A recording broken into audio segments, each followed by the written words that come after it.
বাৰ কৈছোঁ হিমন্ত বিশ্ব শৰ্মা ডাঙৰীয়াৰ ৰাজনীতি মই ভালদৰে চিনি পাওঁ।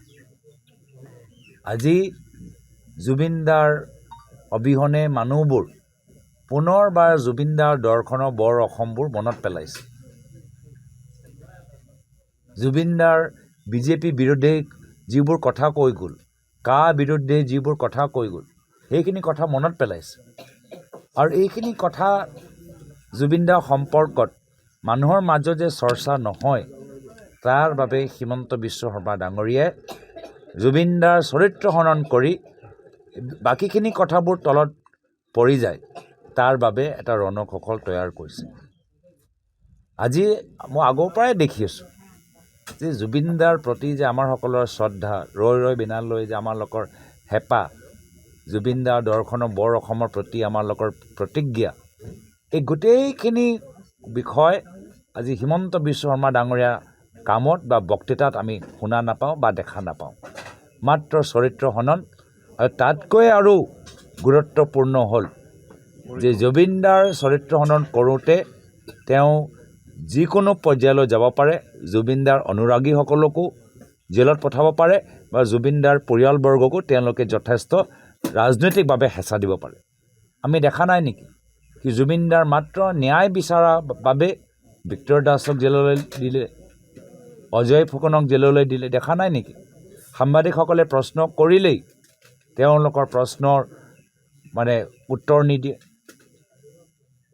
এতিয়া এই আজিলৈকে আমি গম পোৱা নাই যে ভাৰতৰ কেন্দ্ৰীয় চৰকাৰ যি কোম্পানীয়ে গোটেই অনুষ্ঠান ছিংগাপুৰত আয়োজন কৰিলে, সেই কোম্পানীত ইমান লাখ লাখ টকা কিয় দিছে?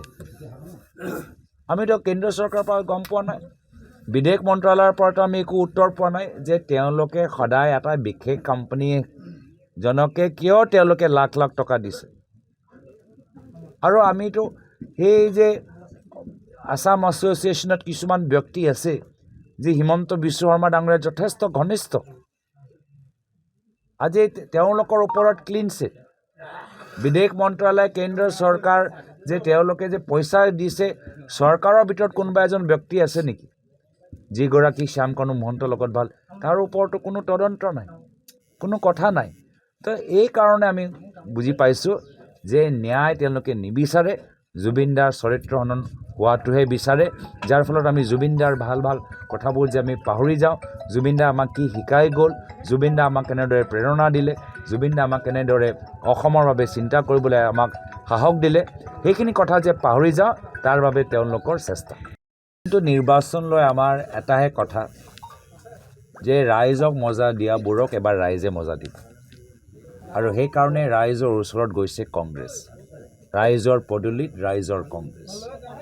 তেওঁলোকৰ সপোনৰ অসম, ৰাইজৰ বিচৰা দৰে উচ্চ শিক্ষা, যুৱকসকলৰ বিচৰা দৰে উদ্যোগ ক্ষেত্ৰ, স্থানীয় খেলুৱৈসকলক বিচৰা দৰে খেলৰ ক্ষেত্ৰত বিভিন্ন আৰ্থিক সহায়, আমাৰ গাঁৱৰ মহিলা বিচৰা দৰে এটা ভাল আদৰ্শ পৰিৱেশ, যি গাঁৱৰ ভিতৰত আমি মদৰ দোকানৰ পৰা মুক্ত হ'ব পাৰোঁ, ড্ৰাগছৰ সমস্যাৰ পৰা মুক্ত হ'ব পাৰোঁ, এনেকুৱা এটা দায়বদ্ধ থকা চৰকাৰ পৰৱৰ্তী দিনত আমি গঢ় দিবলৈ বিচাৰোঁ। মাজুলী ঘহনীয়া লৈ ভাল কথা ক'লে মই বিচাৰোঁ যে প্ৰধানমন্ত্ৰী মোদী ডাঙৰীয়া চকু দিয়ক, কেন্দ্ৰীয় চৰকাৰে চকু দিয়ক। আজি আমাৰ আগতে ডক্টৰ মনমোহন সিঙৰ চৰকাৰ যেতিয়া আছিলে, বিভিন্ন আমাৰ আন্তঃগাঁথনিৰ ক্ষেত্ৰত অসমক যথেষ্ট সহায় কৰিলে। এই বগীবিল ব্ৰিজ নেশ্যনেল প্ৰজেক্টৰ ষ্টেটাছ দি বগীবিল ব্ৰিজক আমাক সম্পূৰ্ণ হ'বলৈ আৰ্থিক সহায় কৰিলে।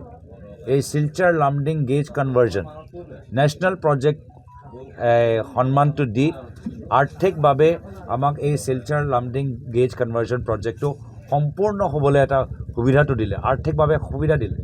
কিন্তু আজিৰ তাৰিখত কেন্দ্ৰীয় চৰকাৰৰ পৰা বানপানীৰ কাৰণে, গৰাখহনীয়াৰ কাৰণে কিমান আৰ্থিক সহায় দিছে? আমিতো বিচাৰোঁ এটা হোৱাইট পেপাৰ থাকক যে বৰ্তমানৰ কেন্দ্ৰীয় চৰকাৰ বানপানী, মথাউৰি, গৰাখহনীয়া নিয়ন্ত্ৰণৰ বাবে কিমান টকা তেওঁলোকে মুকলি কৰিছে, আৰু বেলেগ ৰাজ্যত তামিলনাডুত, গুজৰাটত যেতিয়া তাত কিবা নেশ্যনেল কেলামিটি হয়, ডিজাষ্টাৰ হয়, তাত কিমান টকা পইচা দিয়ে, আমাক এটা ষ্টেট বাই ষ্টেট এটা কম্পেৰিজন দিয়ক যিকোনো খবৰৰ বাবে যোগাযোগ কৰক 7099017330 লগতে 7099017110 নম্বৰত